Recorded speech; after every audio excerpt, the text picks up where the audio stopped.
nurses, providers, and pharmacists, right?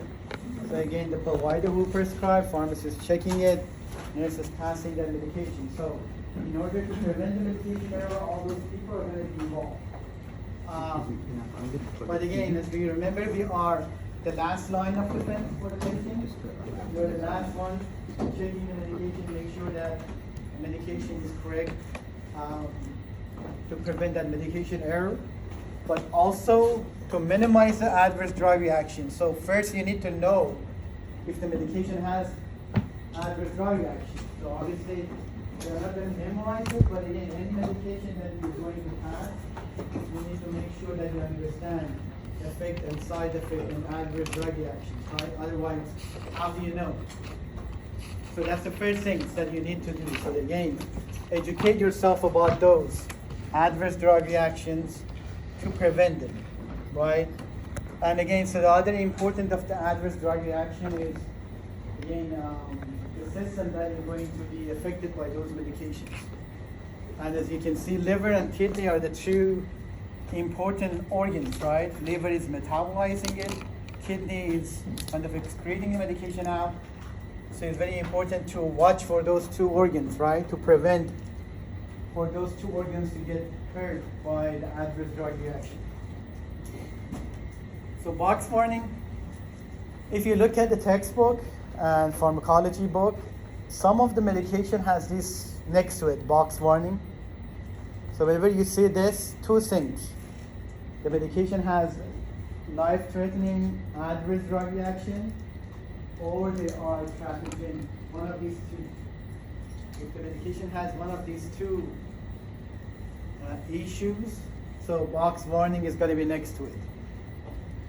That means if the medication killed anyone before, or has that potential, or if they are teratogenic, which means during the pregnancy they are contraindicated to use because they harm baby or the fetus.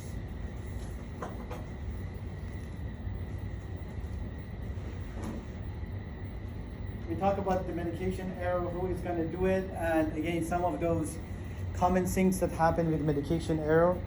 So overdose, wrong route.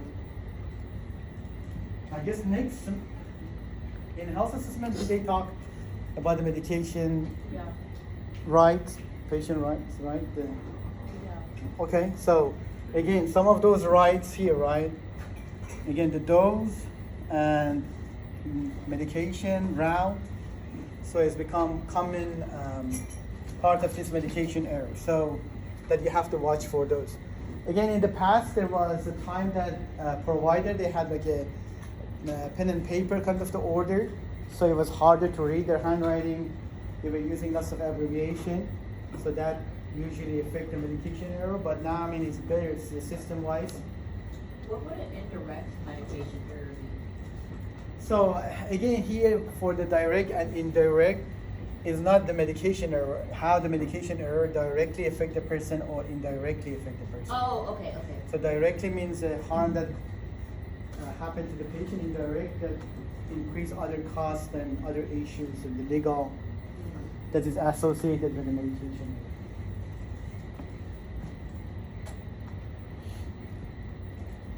Again, human factor is very common. As I was saying, the computerized, like the Epic system that is in the practice, in the computer system, so you can scan the patient, the order of type, so and there are kind of protective measures that the computer system has to prevent the medication error. But one important thing, if the patient tell you that I never took that med, or I never knew about this, or this is not the medication that I take, then that's always is a red flag. So that doesn't mean that you don't have to pass that meds, but it means that you need to go back and check, make sure that medication is correct. That's very important to listen to your patient as well.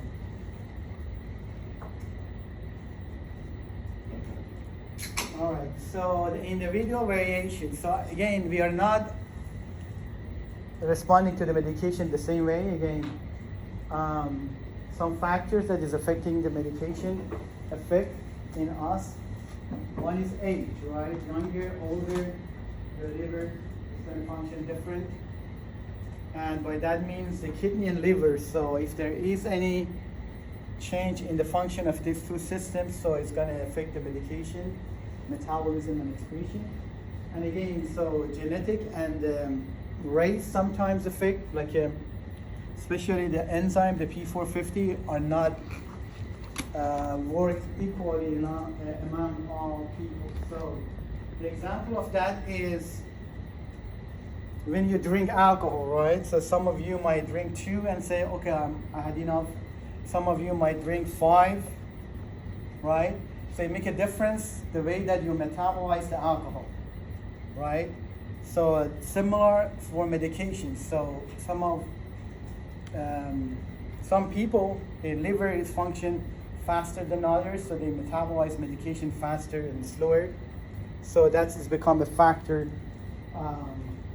when you administer medication. And how you know that? Because again, they give the same dose and they realize, oh, they have more side effects, or there is more toxicity among this particular group of the population. So that adjust that based on that. Questions?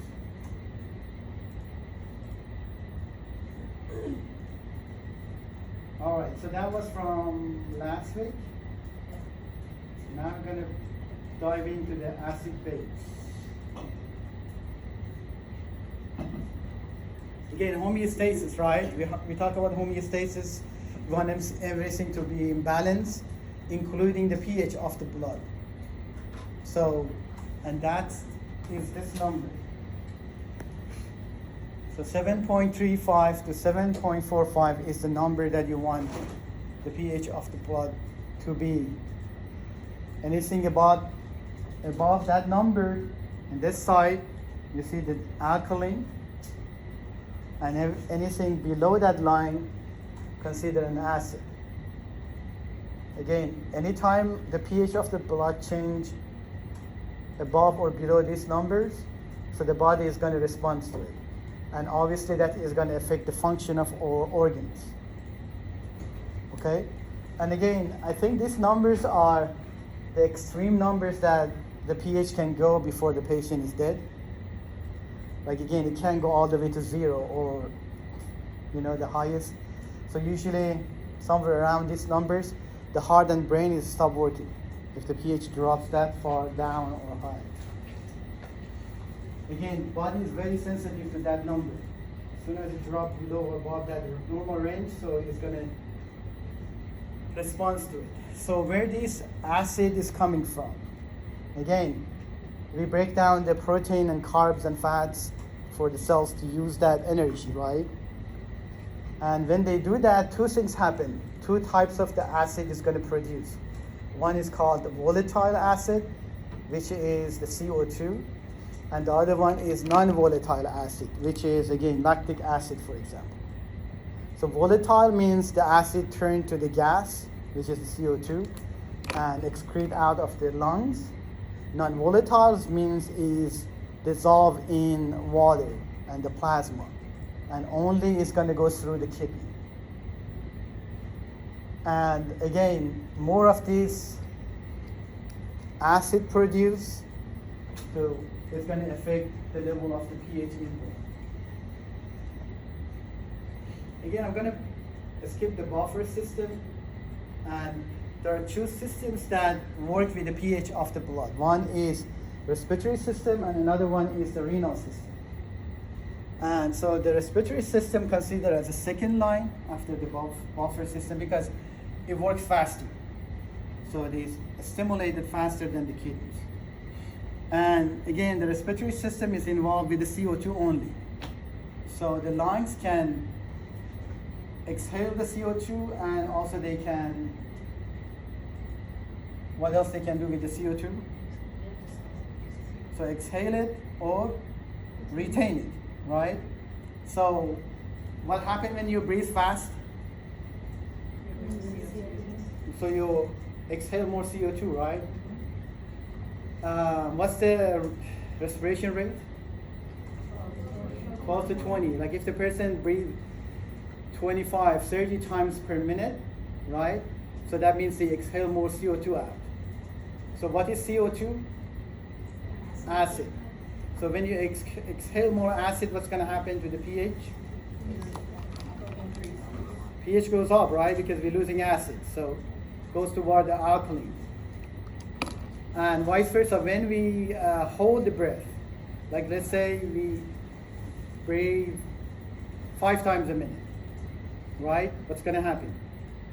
More CO2. So CO2 doesn't come out because you need minimum 12 breaths per minute, right, to get certain amount of CO2 out. Now, if you breathe like 5 or 6 times per minute, so that means more CO2 is going to stay inside because they're not coming out, right? That exchange doesn't happen. So more CO2 stay in. Alkalosis. So the CO2 is acid, right? More CO2 is stay in system, the pH are going to drop. So it goes toward the acid. So that means by changing your pattern of the breathing, you can cause alkalosis or acidosis, right? It's just a matter of breathing faster, you go to higher pH. You hold the breath, right? So again, when the person is in panic attack, right, what's going to happen? They breathe very fast, right? 30, 40 breaths per minute. So what do you expect to see? Acidity. The CO2 go out and alkalosis. And since this has happened because of the respiratory system change, they call it respiratory alkalosis, right? On the other hand, patient overdose on opiate, like they're not breathing, right? The person overdose on heroin, for example. What happens? They're not breathing, right? So what's going to happen? They're not exhaling the CO2. CO2 stay in the system, cause acidosis. Because it's related to the respiratory system, they call it respiratory acidosis, right? So that's the original problem of the lungs. But again, between lungs and kidneys, always there is a relationship as compensation goes on. Anything that lungs does in changing the pH level, the kidney is going to compensate for it, and vice versa. If the kidney goes wrong, let's say the patient has a kidney failure, right? And pH is going to change. Now respiration system is going to, the respiratory system is going to kick in to compensate. So the pH of, the change in the pH can be originally because the abnormality of the lungs or the compensation that lungs is doing. Make sense? Just clarify, because we have compensation and we have primary problem, right? Again, in case of the opiate overdose, if the person is not breathing, CO2 retain, and you have acidosis, what kidney is going to do? Compensate, right? Because it can't be in acid mood. So what kidney is going to do? Get rid of the acid, right? Again, we said we have non-volatile acid too, right? So the lactic acid, for example, that is what it produces. So the kidney is going to get rid of acids to compensate for that acidosis. Make sense? We're going to talk more. Sorry, so when you said that, like, the more CO2 that stays in your system, your pH level drops, correct? Mhm. But then you gave a different example, or maybe I missed it, but then you said when you breathe more, so the opposite, the pH, what will happen to your pH level then? So anytime you hyperventilate, what's going to happen? CO2 drops, right? pH goes up. Again, CO2 is an acid, so you just need to know, do you have more CO2? That means acid. Less CO2 means alkali.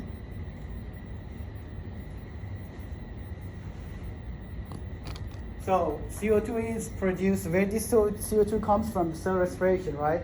The cell use that glucose and protein, break them down, use them as source of energy. So that's, in that process, CO2 is going to produce, usually CO2 is binding to water and become carbonic acid, H2CO3 in the blood, in plasma, and goes to the lungs and they break down to the water and CO2, and you exhale the CO2 out, right? This is the journey for CO2 from the cells to the outside. So if anything keep the CO2 inside, it's going to cause acidosis. Anything get rid of the CO2 more in the lungs, it's going to cause alkalosis.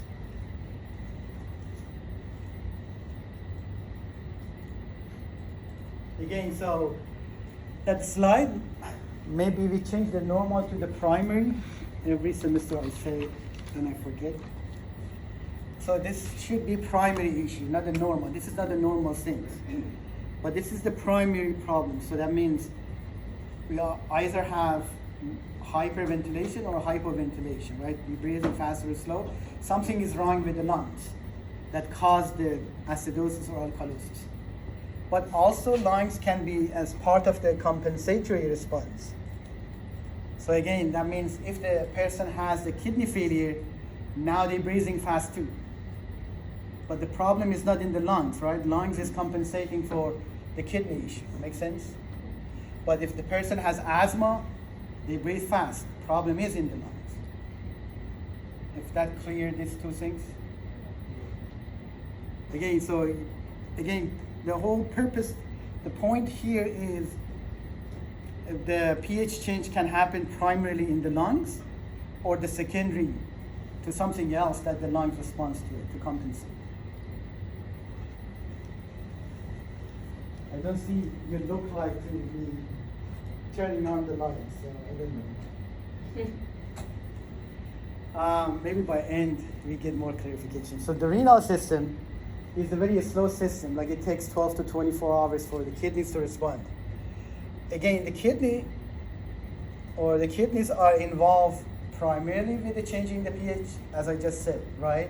If the patient has a kidney failure, so that is going to affect the pH of the blood, right?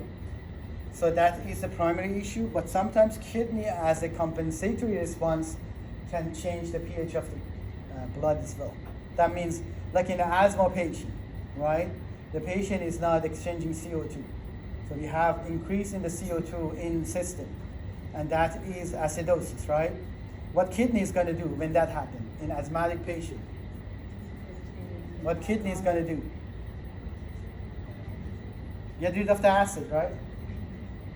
So that process is affecting the pH, right? So the kidney try to bring the pH back to the normal level, compensate for that changes. And that is also is going to be part of this process.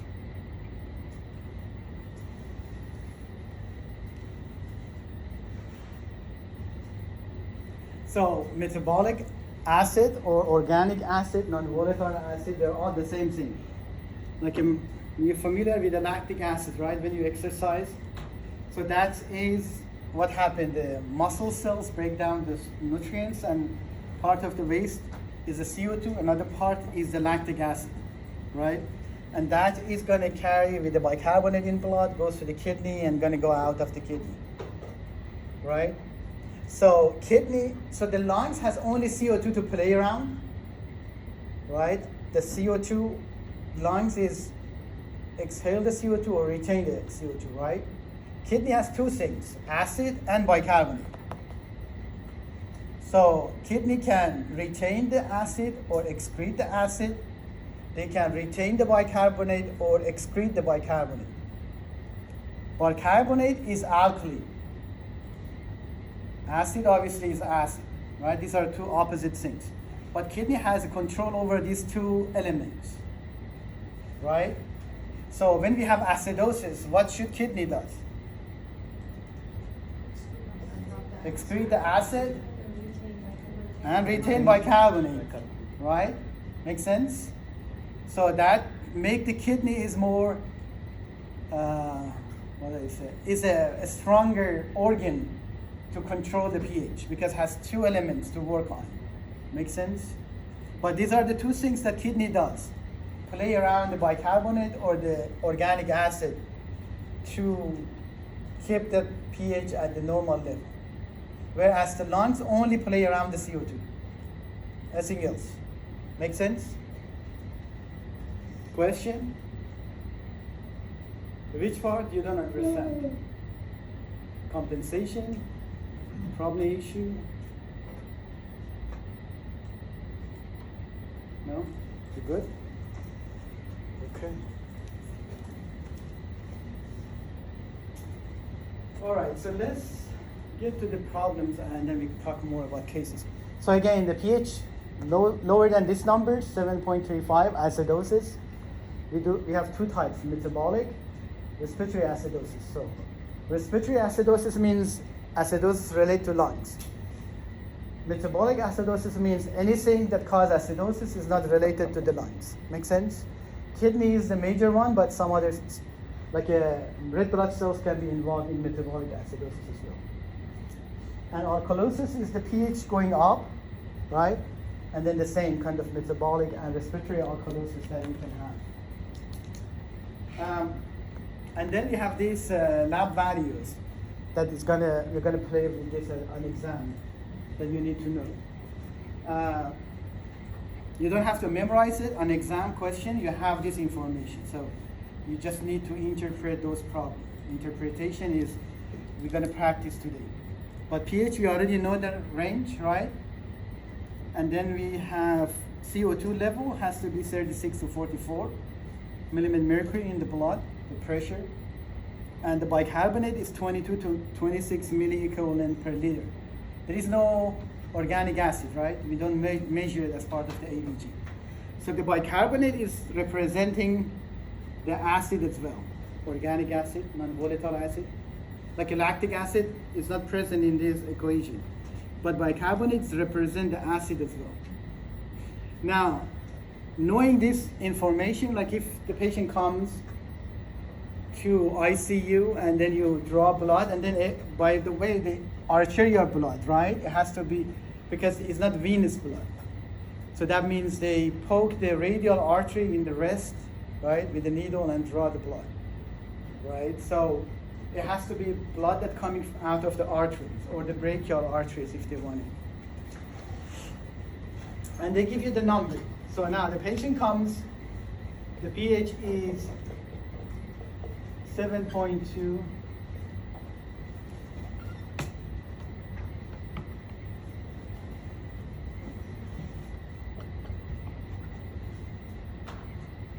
Right? And then you read, like they give you this number. So just based on the number, what is your interpretation?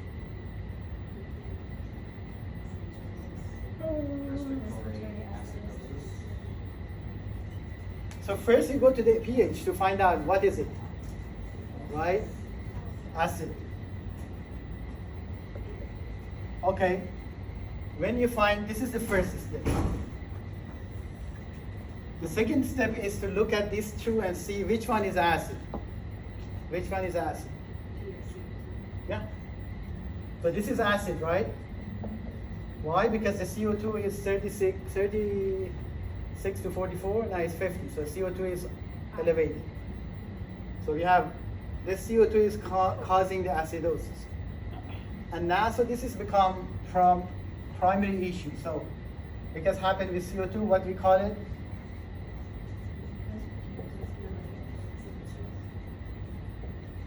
Respiratory acidosis, right? Now, the next phase of this is to look at the other numbers, seeing if there is compensation happen or not. Bicarbonate is normal. Didn't change. So that means kidney doesn't do anything yet. So if you want to explain this, it's going to be respiratory acidosis with no compensation. Right? So there is no compensation. Again, next day you check the ABG and you realize now things change a little, right? So now pH is the same, just hypothetically. PCO2, but bicarbonate is 30 now. So what's the interpretation? With compensation. Now that means kidney is compensating. So with compensation.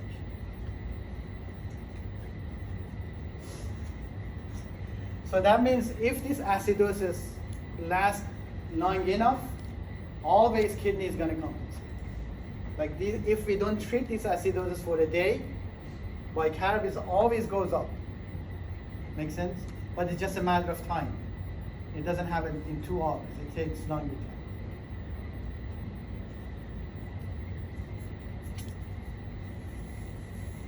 Now, let's change this.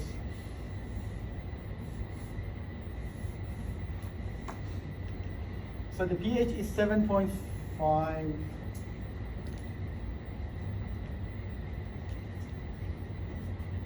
So now what's the interpretation of this? So first, what is this? Alkalosis. And what's this one? Normal. What is this? Alkalosis. Right? So we found a problem. So it's going to be metabolic alkalosis because bicarb is causing that pH goes up. Metabolic.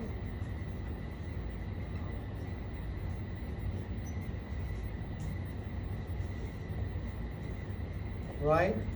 And then obviously because this is normal is no compensation. Make sense? And so what number should we have here for the compensation, to say compensation?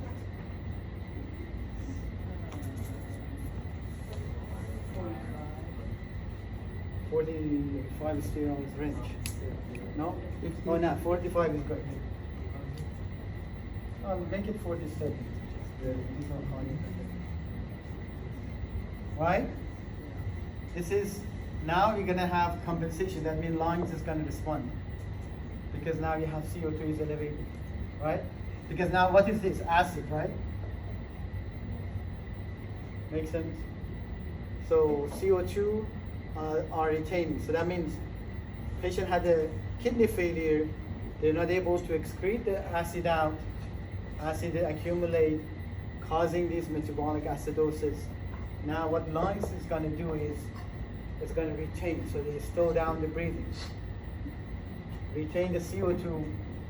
So that means more acid to stay in. So that going to try to bring that pH to normal, right? Make sense? They're trying to drop this pH back to 7.25. Right? Questions? So again, you have to go back and practice with this. So I know there is a partial and full compensation. Forget about that for now. On exam, for this class is only what is the primary problem and if there is a compensation or not. Make sense? All right.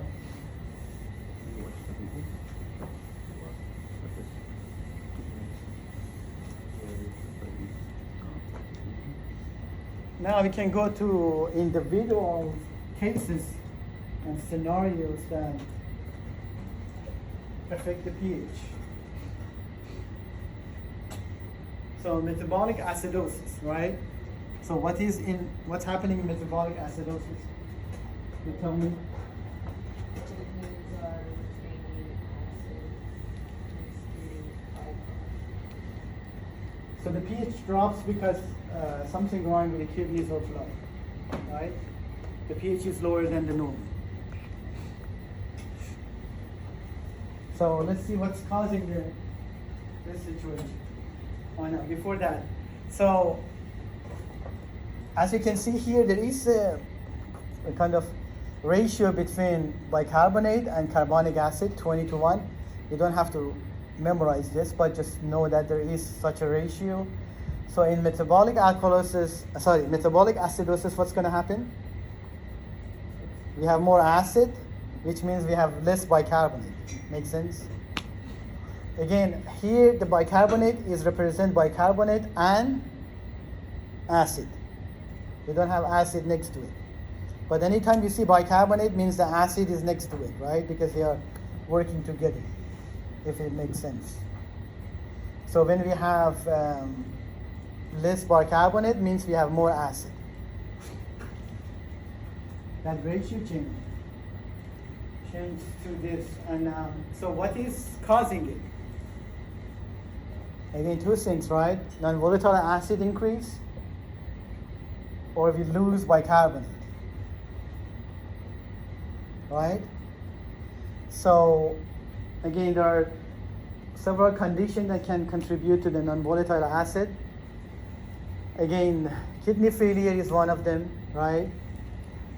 Anytime we have hypoxia, anoxia, they're all kind of the same. if the patient doesn't have enough oxygen.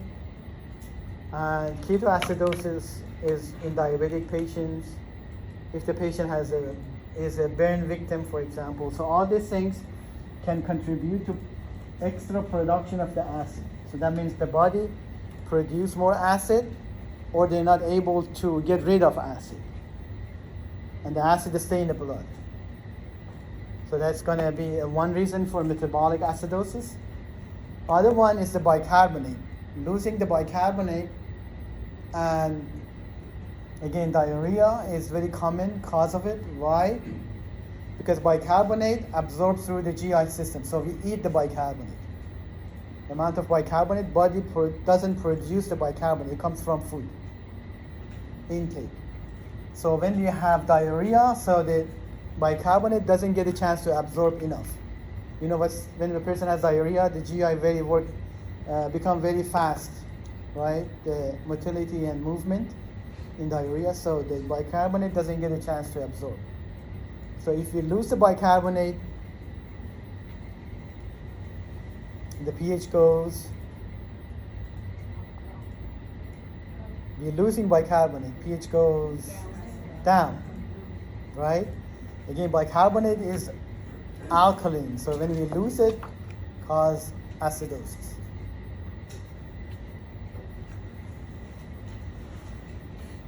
And again, looking at here, right? CO2 is normal, bicarbonate drops, pH drops. So now when we have acidosis, doesn't matter which one, the presentation is similar. Like in case of metabolic acidosis or respiratory acidosis, doesn't matter. As long as we have acidosis, there are similar presentation. And to simplify this slide is two organs that is going to be affecting by acidosis and alkalosis the most, and those two are brain and heart. So whenever we have a change in the pH, the two organs that is mainly going to be affected is the brain and heart. So we have acidosis, right? The brain is going to be suppressed or slowed down. So the person become confused, go to the coma, become unconscious, lose the conscious. In the heart and cardiac section, there is a cardiotoxicity. The rhythm of the heart is going to change. The contraction is going to be affected. So we're losing the heart contractions, right? So those are the two main things. But also we have hyperventilation. Every time we have metabolic acidosis. Why? Lungs are compensating, right? So that's why we have hyperventilation. Two more things to add to your slide is whenever we have acidosis, we have vasodilation and also potassium goes up. So hyperkalemia, right, is the term for it. So you have vasodilation and also we have hyperkalemia.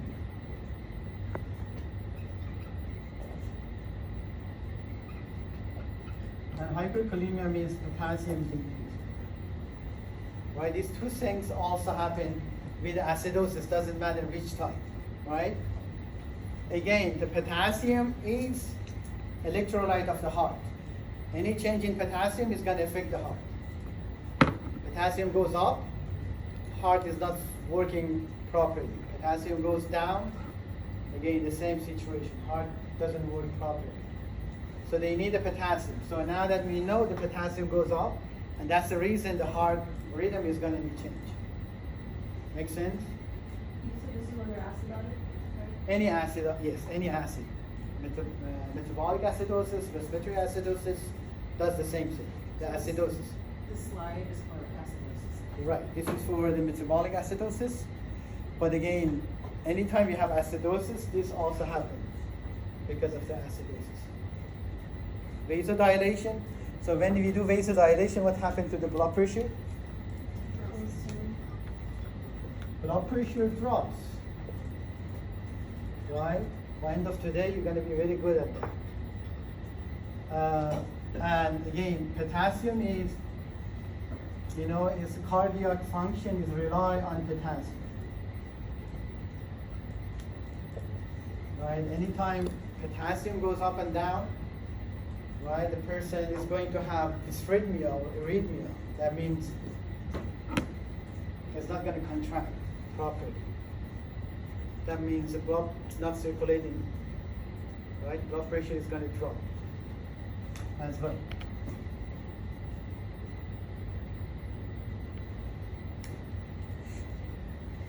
All right.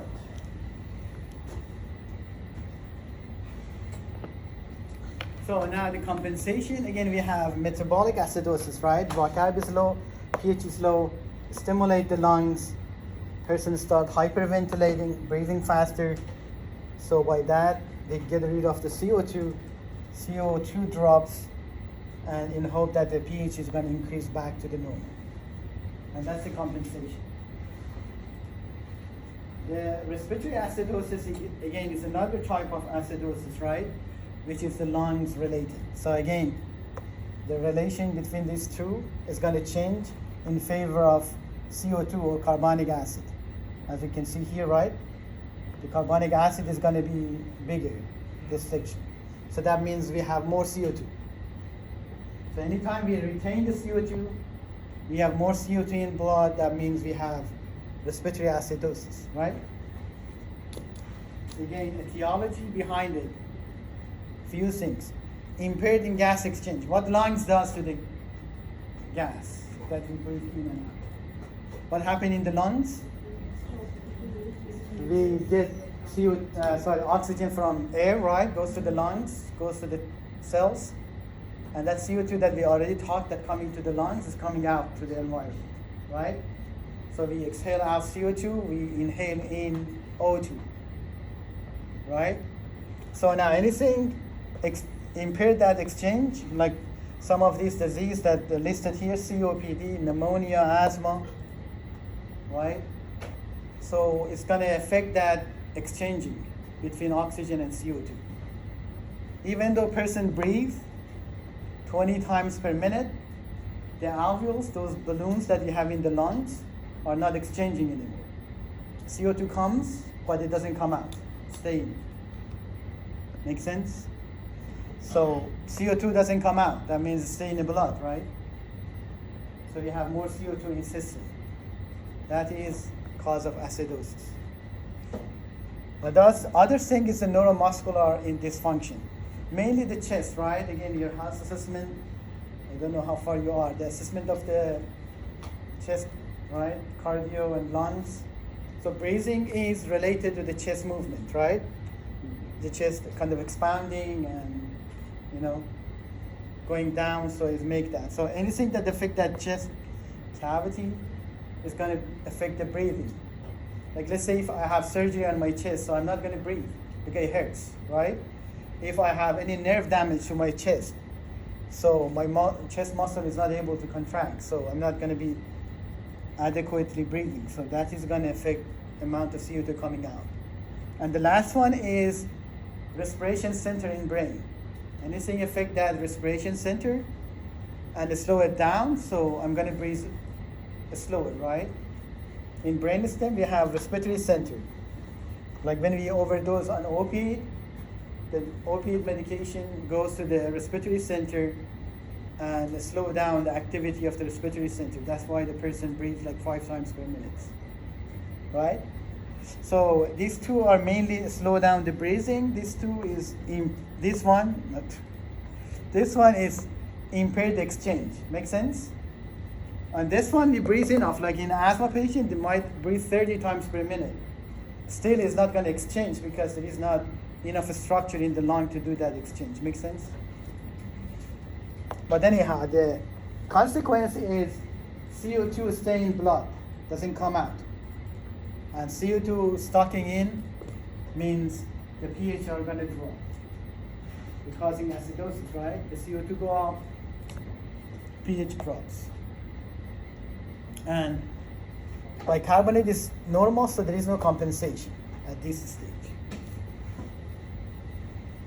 As far as the clinical manifestation goes, again, this slide is kind of not even have enough information. No, it does. So cardiac dysrhythmia and the neurological change. So the same thing, right? Cardiovascular toxicity and CNS toxicity. And then also vasodilation and hyperkalemia, right? That's the four things happen with any kind of acidosis. And then compensation, now that lungs is causing the acidosis, kidney is gonna activate. And what kidney does, retain bicarbonate, right? And excrete the acid. So kidney does two things now to compensate. Retain the bicarbonate. That means they keep the bicarbonate in the blood. They don't let it go through the urine, but they let the acid goes more out. So in hope that they increase the pH back up to the normal, right?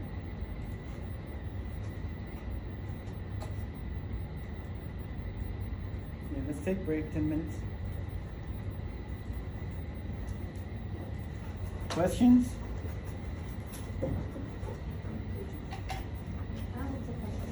Sure, go ahead.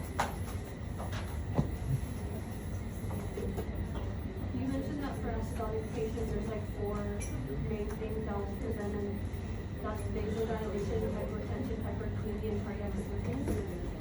Cardiac toxicity, Cardiac arrhythmia. suppression of the CNS, vasodilation. That's all for acidotic.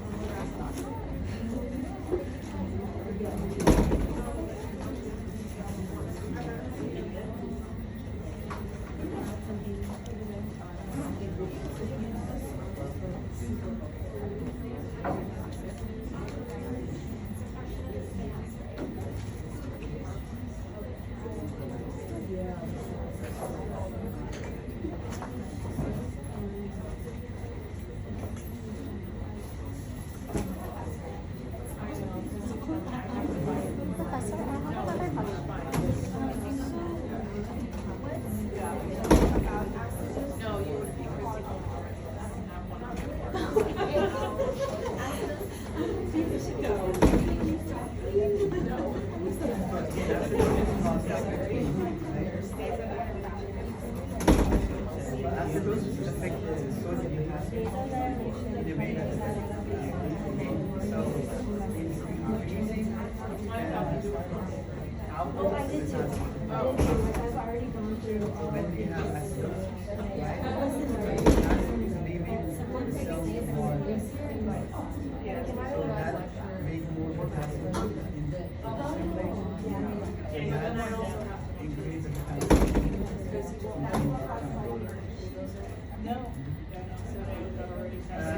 Which is the hypertension, right? Vasodilation is acid, is kind of relaxing the vessels. So that's the effect. So the effect of the acid is they're kind of relaxing the vessels, so they prevent from contraction on the vessels. And that is causing the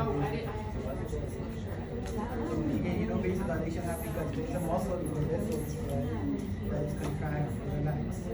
So it seems like an acidosis with the acid more in the blood, so the contraction is going to and that is contributed to vasodilation. And the CNS is in general we have acidosis, the neurons firing this. So the action potential function is Not in my mind, I was doing this. That's because it happens it's just acid. Blood becomes more acid. Neurons are sensitive to the acid. They become less active. So that will slow down the brain. It's like every time, now and then, every 2-3 days, I lose the access. The reason why acid remember it You don't have your No, I don't save my account. But this, for what? I love it. You got mad, right? Yeah. You never did. I got Windows, yeah. I I don't think use so. this thing is the best. That was my first version. Yeah, I got Bought Mac. it. I have a Mac as well, but I don't use I it. bought it, and this is software. Yeah, or for Windows. I was gonna, I can get this. I have no idea. I love Windows. That makes sense. Really? I had this is 10. It was 10, then now the software update make it easy for us. Is it 10 minutes, right? Yes. Maybe later we go.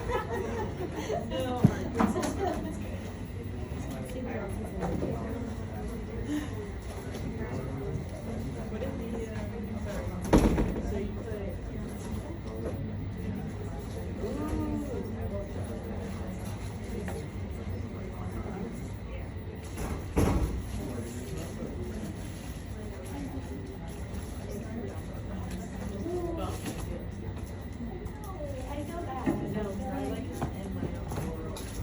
Well, I'm sure you don't hear it, right? Because you're like doing your own thing. Your brain is processing. I feel weird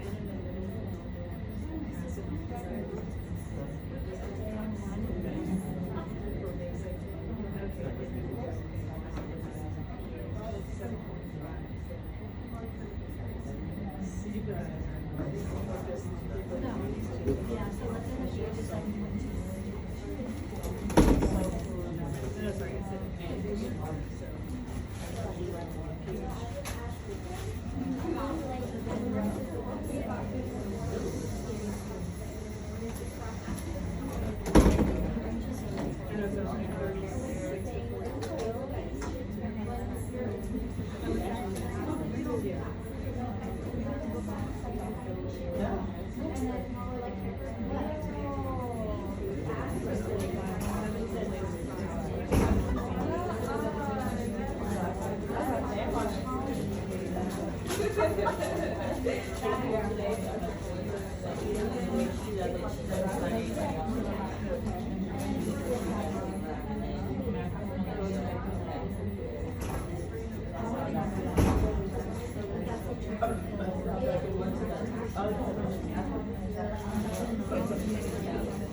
I was gonna ask that too, but so you want to that later, but. Yeah, I know, yeah. The reason you should is because you're gonna think twice, like sometimes it's really routine here too. So really it's an asset. What I asked him was why it's on the house side. So It's complicated. Numbers not.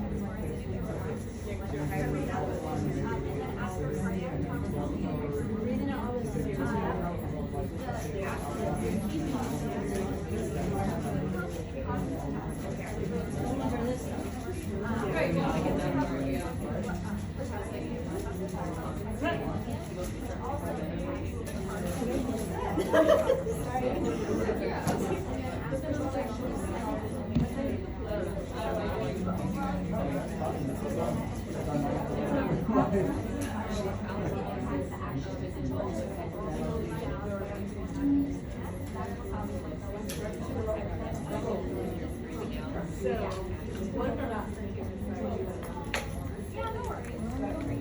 Where are you seeing that? Are you looking at it from like right here? Okay, so it should be. Again, you to go off, that goes down. But it's any kind of method. Right? Unless, well, let's go in respiratory and see what it says. I mean, I would assume so. What else are you gonna do? Yeah, that's what I'm let me see. Yeah, but again, as long as you know that you're acid, that's the main thing. More CO2, the CO2 I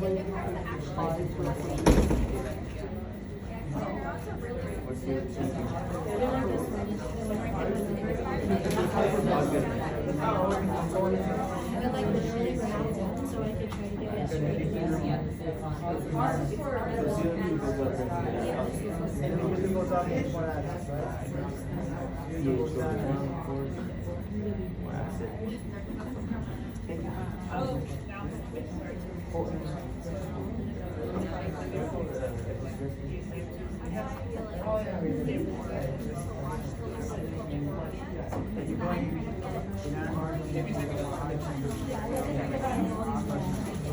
We call them now connections. And we're gonna check this.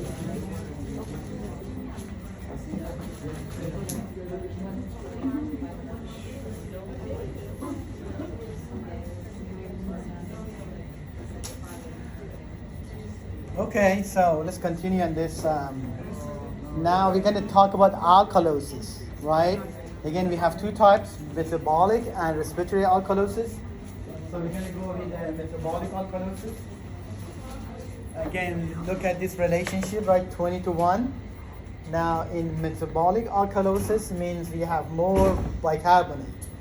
That this blue side is going to be heavy, right? So then the ratio is going to change. And then to compensate with that, because it's metabolic, so now the lungs are going to compensate for it. So when we have metabolic alkalosis, what's going to happen on the respiratory system? So what is going to happen here? You're going to have a slowdown in respirations, right? Because you want to retain the acid. So hypoventilation. Again, as far as etiology goes, now in metabolic alkalosis means we have extra amount of the bicarbonate, right? So again, one of the good reasons for that is transfusions of the blood, because it has bicarbonate as preservative of the red blood cells. So if the person has a gunshot wound, they bleed a lot, they get like 5-6 bag of the transfusion of the blood. So that can push that to the metabolic alkalosis because too much of bicarbonate goes in. Intake of the bicarbonate, again, unless the person is overdosed on Tums, antacid medications that they have lots of bicarbonate in it, that might happen too. Like if you take 100 at once, that is going to release lots of bicarbonate. So, but it's not as common, this section of it, to cause metabolic alkalosis. But again, decrease in the acid. And one of the common is the emesis or vomiting, right? When the person has a stomach flu and they vomit, so that is going to reduce the acid. Why? Right? A stomach is very acidic, right? Lots of acid for digestion. Now, more vomit you do, more acid is coming out. And that just put the person in acid deficient and cause metabolic alkalosis, right? Again, emesis cause alkalosis, diarrhea, acidosis, right? Again, sometimes this goes, together because, like, when you have food poisoning, you have diarrhea and vomiting. Maybe that kind of balance it out. Yes. Not the purpose, but again, who knows? I don't know. You want it to make sure humans survive. So, but again, so when we have metabolic alkalosis, right, bicarbonate changes. So CO2 is not, and then pH goes up, right? That's the primary issue that we have. Now, as far as the presentation, clinical manifestation, again, the same, brain and heart. Now, in case of the brain and the CNS, we have more excitement. So the neuron in alkalosis is going to be more excited. So this is when the person has more seizure. They become really anxious, agitated, because now is opposite to the acidosis. Alkaline is stimulate the brain cells. There's lots of action potential is going to go around. But again, as far as the heart goes, we kind of the same situation, right? The rhythm of the heart is going to affect by alkalosis the same as acidosis. So these are the two systems. It's going to change and cause those presentations of alkalosis. And then the compensation, right? So again, bicarbonate is up, pH is up. Now the person is hypoventilated to retain the CO2, and the CO2 goes up. CO2 is an acid, so they drop the pH. We try to bring the pH back to the normal range. So the next and the last one is respiratory alkalosis. So now we have alkalosis caused by lungs, by respiratory system. Etiology for that is when we are, again, the ratio, the kind of 20:1 to start with. Now we're going to have less carbonic acid, right? Less CO2. And then kidney is going to compensate by doing what? When we have respiratory alkalosis, what kidney is going to do? Retain which one? So retain acid and get rid of the bicarbonate, right? So two things for kidney.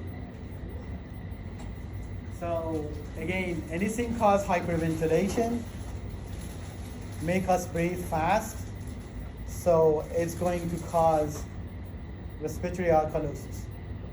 Alcohol withdrawal, panic attack, anxiety, right? Anything that stimulate the brain stem, anything that cause hyperventilation, as we breathe fast, so the CO2 comes out and cause respiratory alkalosis.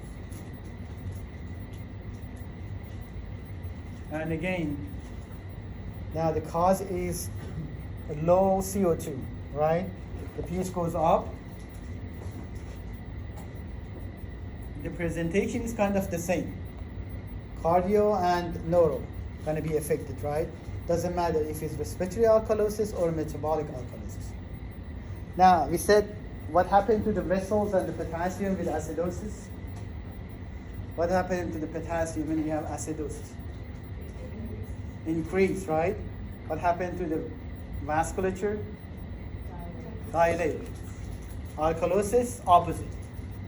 Potassium goes low, vasoconstriction.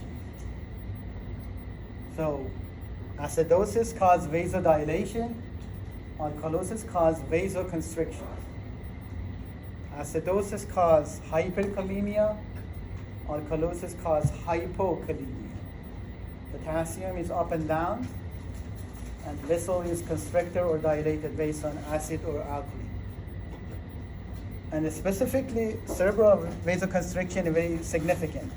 When we have alkalosis, the brain vessels are going to be constricted more than the systemic circulation. But anyhow, that's the idea behind acidosis and alkalosis, right? That you need to remember.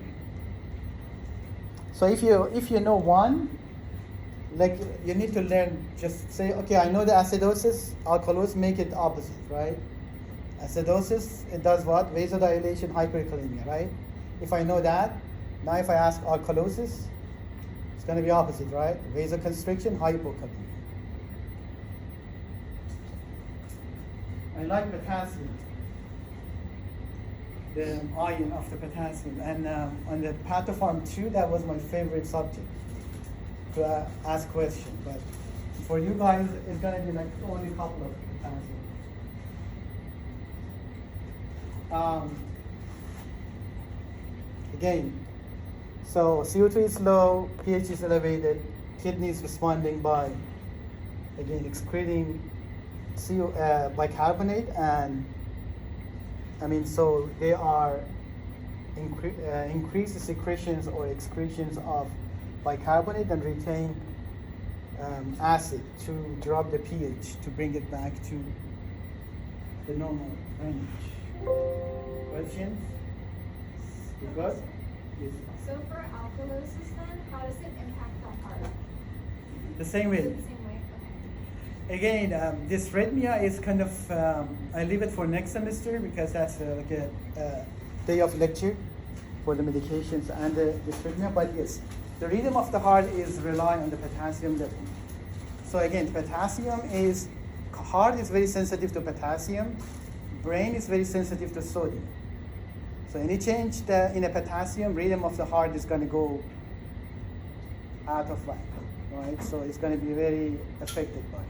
But again, if you go in the details, like, have you seen the EKG, right? Those PQRST. So it's going to be a different change if it's hyperkalemia and the hypokalemia. But I leave that for next semester for you guys. But that's overall is going to affect the cardiac output. That means up or down doesn't matter. End result is the heart is not contracting. Make sense? In both situations. Anything else before we move into the pharmacology? Again, if you have to go back on exam next week, you're going to get several questions on the acid base, right? Again, don't be creative as far as partial, full compensation, confuse yourself. Again, you need to understand the primary issue, and then if it's simple, what is the problem? Is there compensation or not? That's it, right? So then confuse. Again, on exam, because the test, the way that the question and the choices are, it says respiratory acidosis, metabolic alkalosis. Don't consider it as metabolic acidosis or alkalosis as compensation. It's going to confuse you even more. Anyhow, just follow the concept of finding what is the problem and if there is a compensation or not. Don't look at compensation. What is, like when we have respiratory acidosis, what is a compensation? No, but as far as, like we have, now I have to clarify. Right, you have, so the patient is overdose on heroin and they're not breathing, right? They have respiratory acidosis. What kidney is going to do?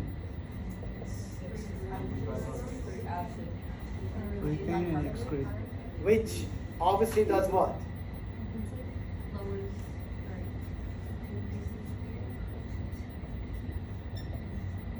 So moving to that direction, right? It's causing metabolic alkalosis. So the metabolic alkalosis try to compensate. But don't look at as compensation as the metabolic alkalosis.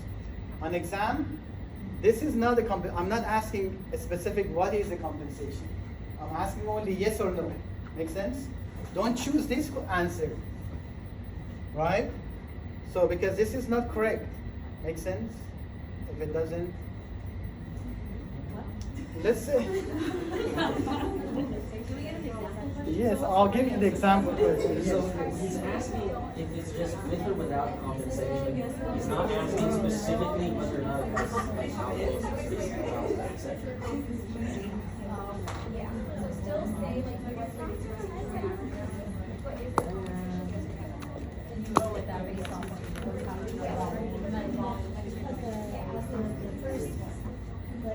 Okay, so I give these numbers, right?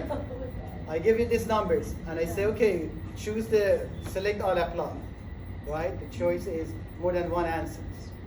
And then the choices that you have is like this. A, B, C, no compensation. D, compensation. What you gonna do? No compensation. C. Select all apply. C. You look at that. A,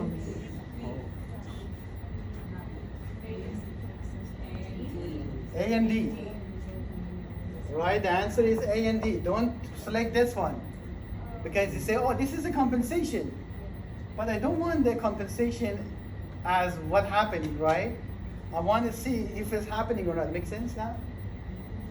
This is a primary problem. This is the compensation because there is a present compensation. Some of you get into more detail as far as say, okay, this is the compensation, right? Because what kidney does? kidneys, what kidney does? Compensate, right? But if you break it down, what kidney does is what? When we have respiratory acidosis. Excrete acid and retain bicarb, right?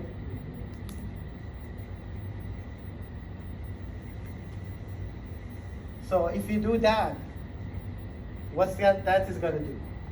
Metabolic acid alkalosis, right? Did I confuse you? But But we don't pick, you don't pick this. because that's not the primary problem. Yes. That is the response. Yes, that all I ask is what is the primary problem? Don't get too smart. What I ask is what is the primary problem? And then look at compensation or not. The question is going to be like this, right?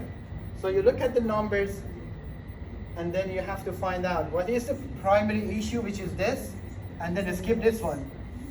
Skip this completely, and then you move on to is there a compensation or not? Simple as that.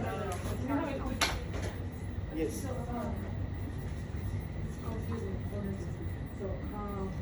how do you think that we have, the main, is related acidosis? So, how are we gonna know? Yeah, because the pH is low, is acid. CO2 is up, that is causing the acidosis. So again, you can write it next to it. Always write next to it, right? This is acid, and this is alkaline. Right? If you put that, so and this interpretation is okay.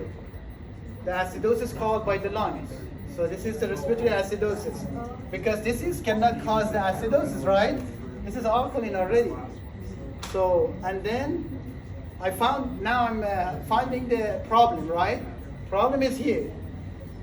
Why the bicarb is elevated? Because it's compensating. That's it. So this is the primary problem. And then when I found this, I go to this one. See if it's compensation or not. In this case, there is compensation. So you need to be able to know lab values and Yeah, the lab value is going to be given. The normal range, you're going to have to memorize it. On each question, you're going to get that range. So again, your job is to interpretation of those numbers. You don't have to memorize. Okay, what was the CO2 normal? Is already an exam. It's given. Yes. So is it safe to say that the higher number out of the two bottom ones is what's causing the issue? Yeah, but just again, higher and lower sometimes is confusing. Just put the acid to it or the alkaline, and that way, so you just. But the ones which others more? Yeah, how do we decide, like, what if it's actually the kidneys that are messed up and the lungs are compensating? What is pH? Wait. What is pH? Acid. What's causing the acid? Out of these two, which one? Which one is acid? Actually, these values is the CO2. other way around. Yeah, but you just go value by value. So yes, on exam you're gonna get like 5 different values. Yes, that make 5 questions. So if the 50 and the 30 were flipped, would that mean that it's alcohol?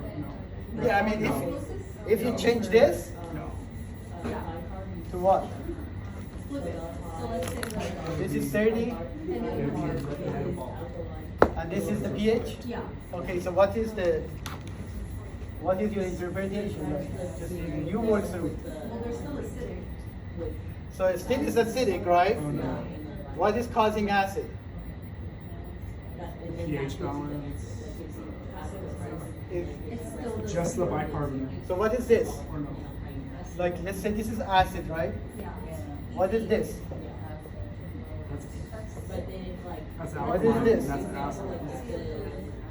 It's not possible. Not possible.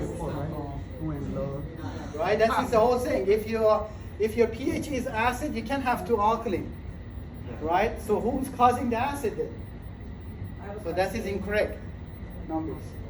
Are we gonna have to know about the anion gap for the No. test? We good? On exam, just find the primary and then forget about this. Because some of you are gonna, because the reason is some of you choose this and this, right? And you say, okay, this is a compensation. I don't ask about what kind of compensation. I'm asking yes or no. Right? Are we gonna need to know about the, clinical manifestations of the other, ions that the book mentioned, like calcium, magnesium? No, just No potassium, yes. No neutropenia? Okay, cool. Yeah, no. Okay, cool. It's very simple, easy. Those are for next semester. And CO2 higher. So again, next semester you're gonna have the acid base and electrolyte imbalance, right? It's potassium, sodium, calcium, magnesium. That's for next semester. For now, we just stick to the potassium. What if the bicarbonate, will the bicarbonate ever be less than 20? Yes, it can't go any direction. So then that would be acid for the bicarbonate if it's lower. Yes. Okay, these numbers, listen. So you can practice with these numbers. On exam, I'm just gonna practice, like just gonna move them up and kind of high and low, and you just need to find out the interpretation. Like okay, and the best way, again, you have those YouTubes on campus that you can watch. But again, the best things that you can do is put next to it is acid or alkaline, and then find which one causing that. So go with the pH first. Is it acid or alkaline, right? And then look at the other two, see which one is causing that acid or alkaline. And that whoever does one of them is going to do. Make sense? It can be both of them. Okay? Wait. It can be both acid or both. Yeah, if it's mixed. Yes, I'm.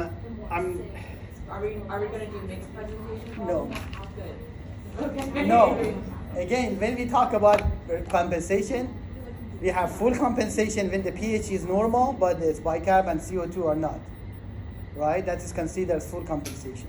And then we have partial compensation, that is pH is correcting, and then there's going to be mixture. But again, so that's for MCA 3 and third semester, not me. Right? So you're going to be more sophisticated and advanced later. But for now, we're just going to stick to the basic. Okay? We are going to be happy if you can figure it out. So, now let's move on to pharmacology. My favorite subject.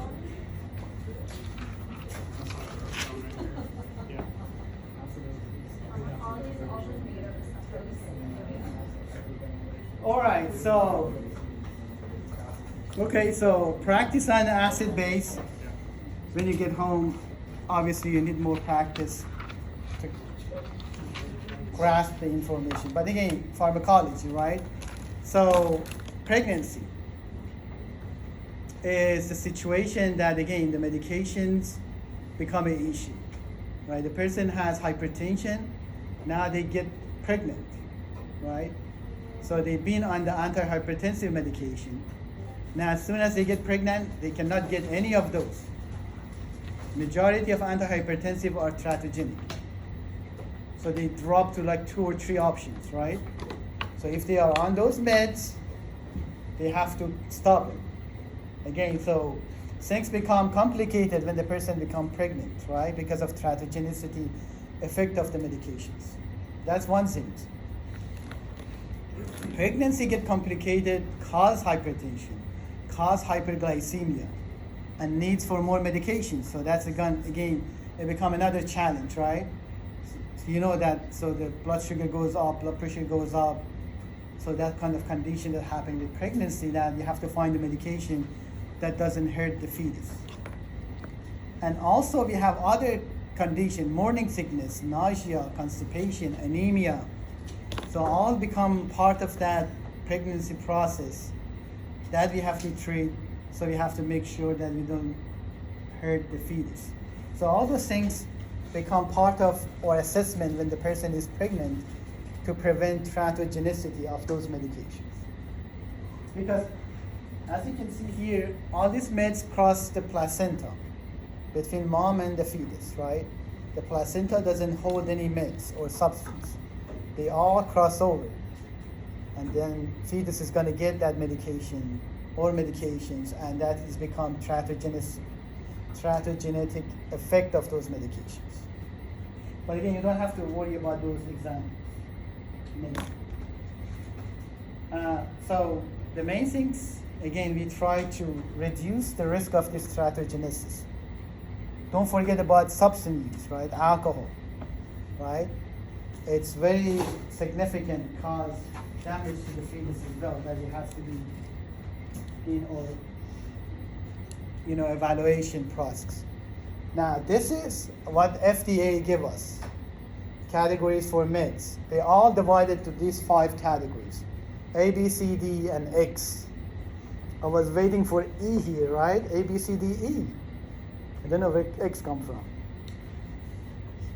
But anyhow, so A, B, safe. We give it, no question. DX, teratogenic. We don't give it, no question, right? So again, C become controversial level. So that means for the drug cards, for that 12 medication that you have to drug cards, there is a section for pregnancy. You just need to drop the letter. That's all you need to do.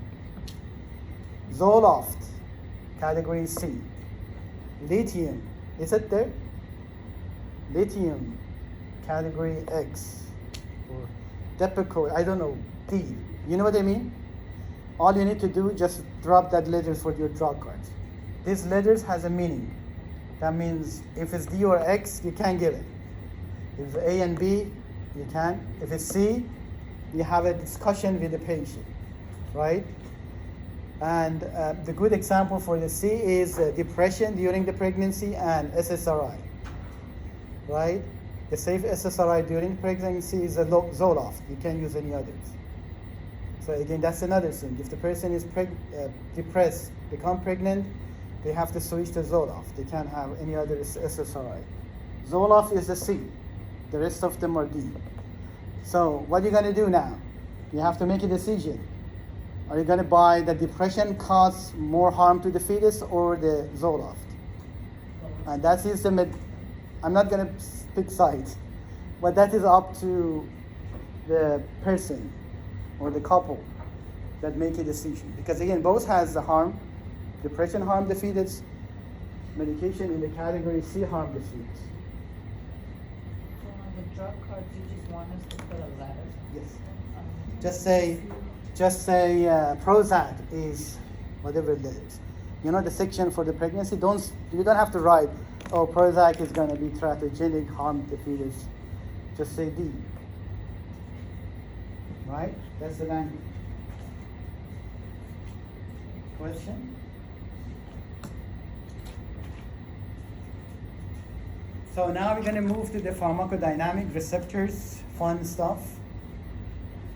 Okay, so we said that again last week, in order for medication to work, has to bind to the receptors, right? So again, it's very important. If they're not able to bind to the receptor, they don't have any effect, right? The first step is binding to the receptor. And again, the cells has a different type of receptors that the substance that they can bind to those receptors and make it different. So the binding is very important. When substance bind the receptor, they can mimic the function of the cells, or they blocking the function of those receptors, right? So again, the binding has 2 consequences, right? Mimicking or blocking the action of the endogenous molecule. So that means we have this, endogenous and exogenous, right? Endogenous is what body produce. We produce cortisol, we produce epinephrine, we produce norepinephrine, all different things, like neurotransmitters, serotonin, dopamine, right? Those are endogenous. But also you can produce drugs that work similar to serotonin, right? Or the dopamine. So that's considered as exogenous. So now they have to bind to the receptor, and then when they bind, they're mimicking the effect of that endogenous, or they're blocking that endogenous. Like that means if you give them medication, right, which is increase the blood pressure. So they're gonna work similar to the epinephrine. You already have epinephrine in the system, right? It goes to the heart, bind to the heart, and that's why the blood pressure is kind of increasing in the body. Now, if I wanna say, okay, now my patient is hypertensive, I need to give them some medication to increase the blood pressure. What is the medication? I make epinephrine in the lab, synthetic epinephrine. Give them the epinephrine, so it's gonna increase the blood pressure. Make sense? So epinephrine goes bind to the heart and activate the heart. So they mimic what endogenous epinephrine does. Make sense?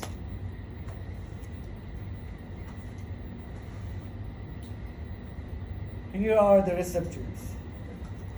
We skip the cholinergic, we talk about adrenergic today, and we talk about opiate on week 5 after exam. Then we talk about pain.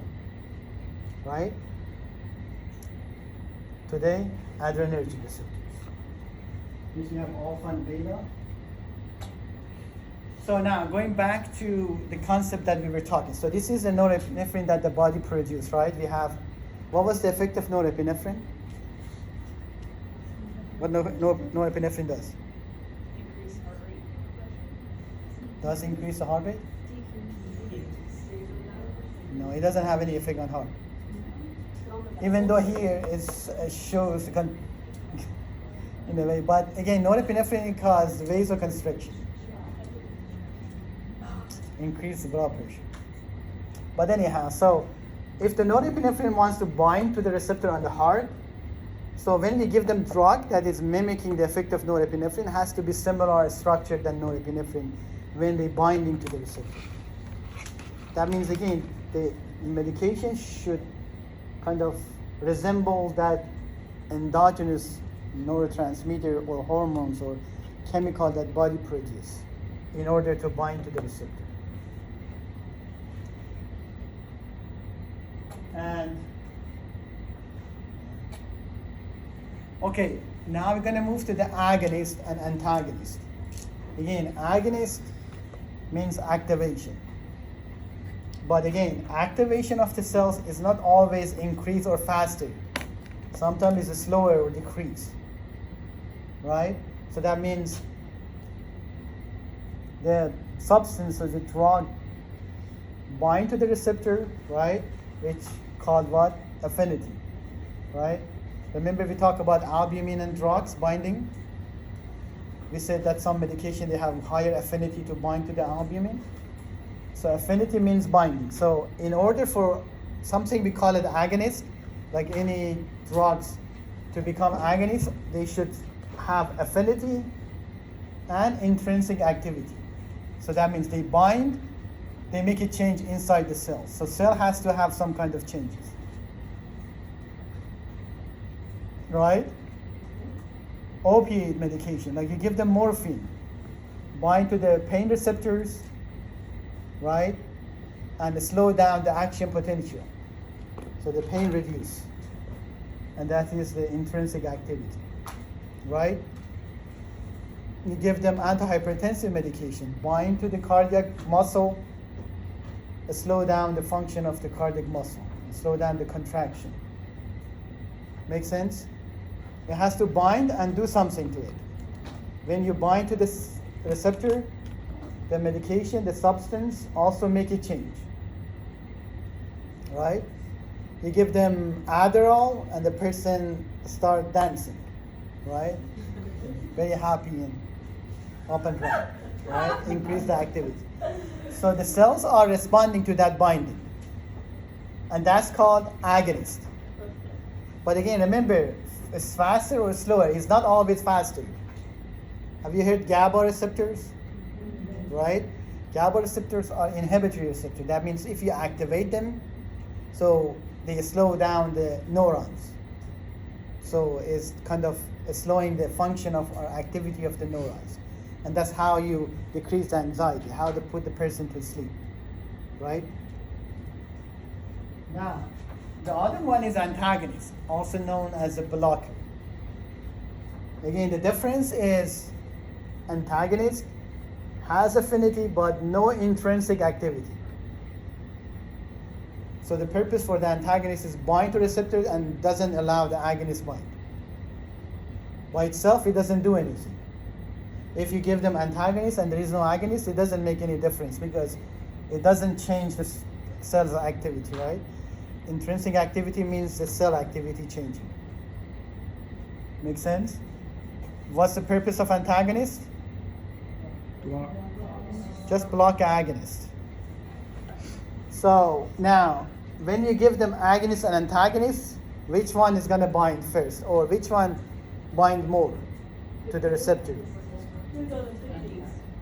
Yeah, which one has higher affinity between agonist and antagonist? Antagonist, right? That's the whole purpose. Always antagonist has higher affinity than agonist, because that's the only purpose for antagonist to use. Right? If the person is overdosed on heroin, what do you do? Narcan. Heroin is agonist of mu receptors. Narcan, antagonist of the mu receptors, right? If you give them both at the same time, what's going to happen? They don't get high. They ruin it, right? Because again, antagonist bind, doesn't allow heroin to do anything. Right? But at the same time, if the person used the heroin, now they are in coma and not breathing, you give them Narcan, antagonist even is stronger to take the agonist off the receptor. Right? That's how you treat them, right? In presence of antagonist, agonist has to leave the chair. Right?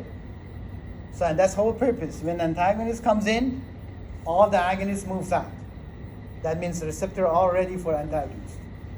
So they bind, so they reverse the effect of agonist, right? Because now if agonist is leaving a receptor, it doesn't do anything.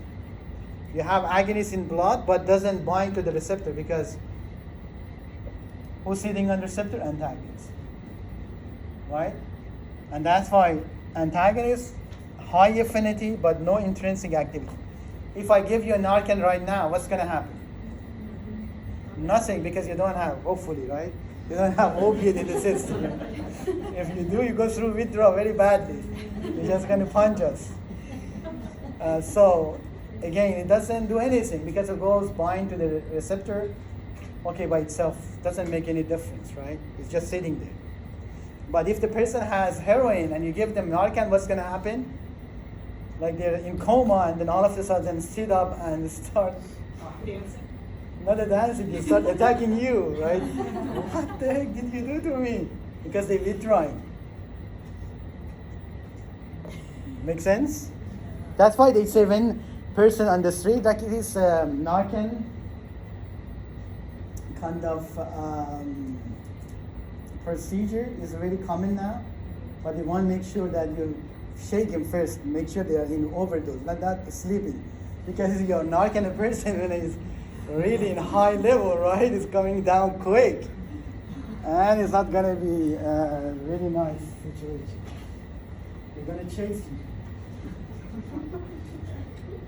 All right, so neuropharmacology. Again, so we're going to briefly talk about the neuropharmacology because, again, neurons are a very important aspect of the body system and they controlling, right? You know that brain is controlling everything, right?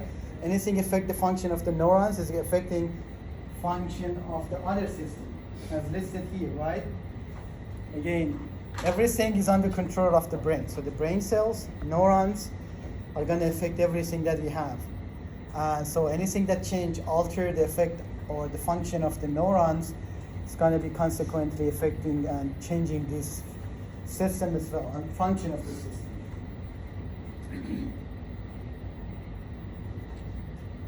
You remember this, right, from physiology, anatomy?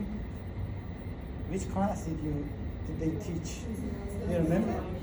Physiology or anatomy? And both. So what is this? What is this? No, what is this? Dendrites. Dendrites. How about this one? Axon, right? This is the two important part of each nerve. So we have presynaptic neuron, postsynaptic neuron, right? Remember that? Synaptic gap? Okay. So the synaptic gap is the most important part of this function and actions of the neurotransmitter. No, that's too loud. That's too. So it's very important as far as how this medication works. Like psychotropic medications are all gonna address here, goes to the synaptic gap, right? And make a difference. Help the bipolar manic, help the psychosis, help depression, help anxiety. All the psychotropic medications are, or majority, gonna be here, focusing, which again make it more selective. And again, they're gonna be in the process of these sections. We have few medications that affect the axon, but anything that affect the axon is non-selective. So lidocaine is one of those, right? When you go to the dental office, they try to numb one tooth, but half of the face become numb, right? Because the lidocaine goes through this axon. So it's inhibit the axon, that means the whole thing is going to be inhibited.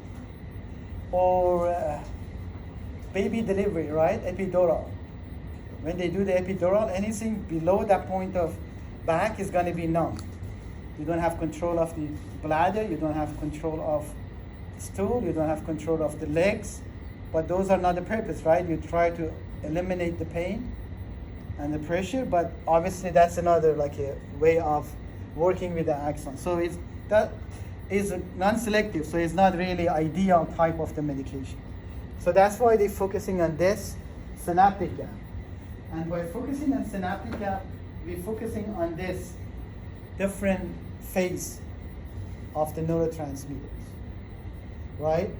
From synthesis all the way storage, release, binding, termination. So you know SSRI, for example, right? Do you know what is SSRI? The uptake inhibitor. So which of these phases do you think the SSRI works? And these are all happening at all these different phases. How many? 5, right? They're all happening at that synaptic gap. So synthesis of the neurotransmitter happening in the presynaptic neuron, storage, presynaptic, release, synaptic gap, binding, synaptic gap, termination, presynaptic neurons. Make sense? So again, which one SSRI, for example, like as a medication that affect the neurons? Termination. Binding. So you keep the serotonin in that synaptic gap so they can bind more to the postsynaptic. So this is like a phase that, and then. Wait, but I thought that SSRIs bind to the target cell and then they can't be reabsorbed by the neuron itself. Yeah, they're saying there's a gap, so they bind more to postsynaptic neurons, so that's why it help with the depression. It's not termination, so there is a difference. But again, so. Is termination like the metabolism of the drug? No, metabolism of the neurotransmitters. When they go back to the presynaptic, so there is an enzyme called monoamino oxidase, break down the norepinephrine, dopamine, serotonin. Yeah. So that's another. But again, so the idea is that each of these medication, right, affect one of these phase or two of these phase sometimes, which again, this cycle is very important.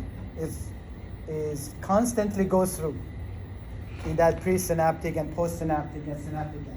Means constantly we get this neurotransmitter release, go back, release, go back, release, right? So now the medications that work with mania, right? They affect the presynaptic and postsynaptic at the same time, right?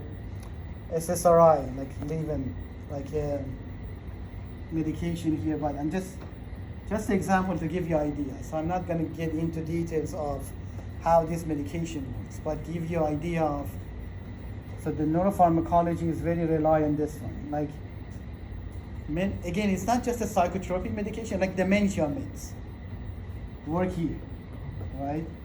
Parkinson's disease work here, right? Make sense?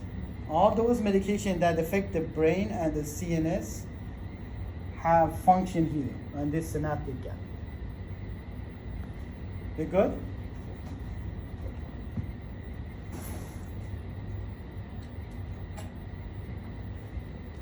Again, so just listed, right? Increase the transmitter synthesis or decrease the synthesis.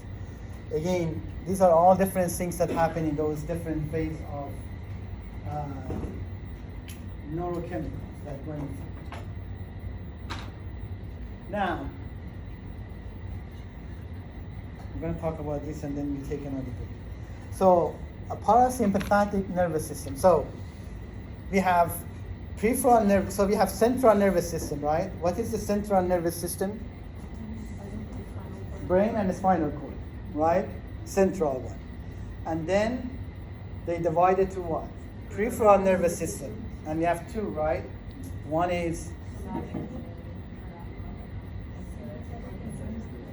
sympathetic and parasympathetic, right?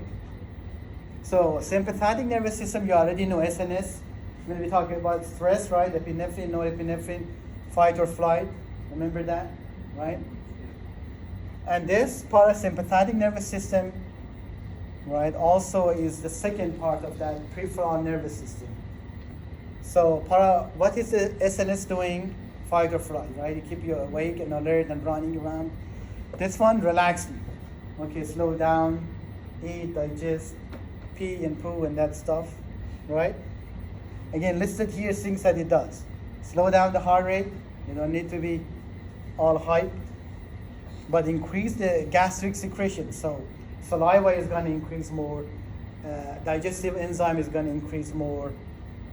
Empty the bowels, empty the bladder, constrict the pupils so you don't need to be very active, be vigilant and looking around. So just relax, sleep and digest, right? Rest. And that's another system, which again kind of works opposite to the SNS or sympathetic nervous system. And then SNS, as you can see here, right? Remember we said does three things. What's the three things SNS does? What system does affect?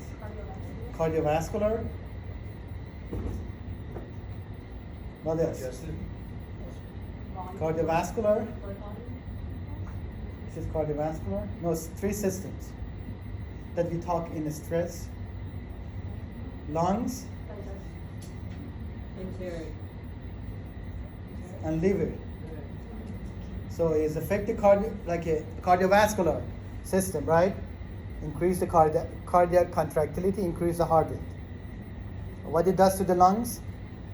Open the airways. What it does when it goes to the liver? Glycogenolysis and gluconeogenesis, which increase the blood sugar. You have exam next week, right? You're going to learn it from now to next week? Your last minute learning. What was the liver again? What did you say? So a liver, you remember we said glycogenolysis and gluconeogenesis? That's happened under effect of SNS. Epinephrine does that. So make the liver to produce more glucose.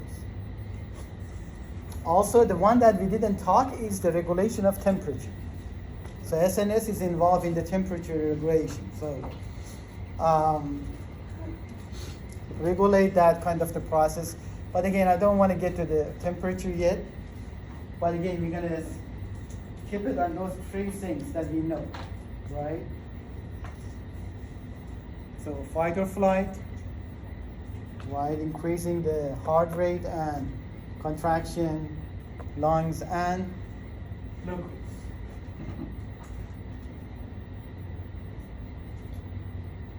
Okay, take 10 minutes.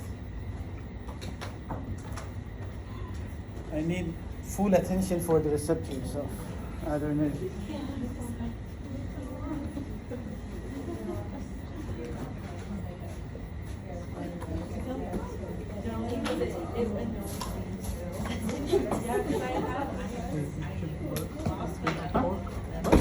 No, I haven't.